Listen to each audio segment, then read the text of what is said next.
শেখ হাসিনাকে ফেরাতে প্রয়োজনে আন্তর্জাতিক আইনের প্রয়োগ। আওয়ামী লীগ সরকার জনতার প্রতিরোধের মুখে ক্ষমতা আঁকড়ে রাখতে পরিকল্পিত ও সমন্বিত কৌশলের মাধ্যমে নৃশংসতা চালিয়েছিল। রাজনৈতিক নেতৃত্বের নির্দেশে চরম মানবাধিকার লঙ্ঘনের ঘটনাগুলো ঘটেছে। এক্ষেত্রে অপরাধীরা দেশের বাইরে থাকলে তাদের ফেরানোর বিষয়ে আন্তর্জাতিক আইন প্রয়োগ করা যেতে পারে। বুধবার দুপুরে সুইজারল্যান্ডের জেনেভায় বাংলাদেশের জুলাই-আগস্টের অভ্যুত্থানে মানবাধিকার লঙ্ঘনের বিষয়ে তথ্যানুসন্ধান প্রতিবেদন প্রকাশ উপলক্ষে আয়োজিত সংবাদ সম্মেলনে এসব কথা বলেন জাতিসংঘের মানবাধিকার বিষয়ক high commissioner Volker Turk. Universal jurisdiction প্রয়োগের ক্ষেত্রে সংশ্লিষ্ট ব্যক্তির বিরুদ্ধে আন্তর্জাতিক আইনে গুরুতর অপরাধ সংগঠনের অভিযোগ আনতে পারে যে কোনো দেশের আদালত। এক্ষেত্রে অপরাধ সংগঠনের স্থান কোনো প্রতিবন্ধকতা তৈরি করে না। ওই আইনের আওতায় অভিযুক্ত ব্যক্তির বিচার বা প্রত্যর্পণ চাওয়ার সুযোগ থাকে। প্রতিবেদন প্রকাশের শুরুতে জাতিসংঘ মানবাধিকার বিষয়ক হাই কমিশনার সূচনা বক্তব্য দেন। এক্ষেত্রে কি পদক্ষেপ নেওয়া যেতে পারে জানতে চাইলে জাতিসংঘ মানবাধিকার হাই কমিশনার বলেন, যদি অপরাধী দেশের বাইরে থাকে তখন ইউনিভার্সাল জুরিসডিকশন ব্যবহার করা যেতে পারে। তবে যে দেশে অপরাধী অবস্থান করছে তাদের গুরুতর মানবাধিকার লঙ্ঘনের অপরাধের বিচার করতে সম্মত হতে হবে। এছাড়া বাংলাদেশ আন্তর্জাতিক অপরাধ আদালতকে এ বিষয়ে তদন্তের জন্য বলতে পারে।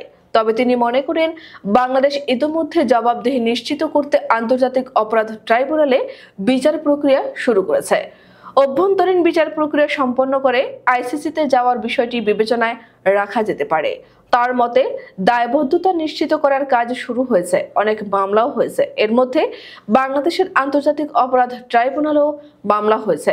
প্রশ্নের জবাবে ররি মুনগোভেন বলেন, বিচার প্রক্রিয়ায় আন্তর্জাতিক মানদণ্ড পূরণ না করলে জাতিসংঘের তথ্যানুসন্ধান দলের পাওয়া তথ্য উপাত্ত বাংলাদেশের কাছে দেওয়া হবে না।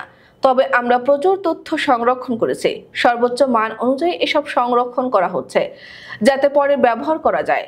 মানবতা বিরোধী অপরাধের বিষয়ে বাংলাদেশের বিচারিক প্রক্রিয়াকে সহযোগিতা করার বিষয়ে ররি মুনগোভেন বলেন, জাতিসংঘের নীতিমালা অনুযায়ী মৃত্যুদণ্ডের বিষয়টি আমাদের জন্য একটি সমস্যা।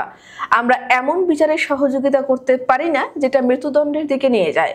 তবে বিচার প্রক্রিয়া বিশ্বাসযোগ্য, স্বচ্ছ ও আন্তর্জাতিক মানদণ্ড মেনে চলার বিষয়ে জোর দেন তিনি।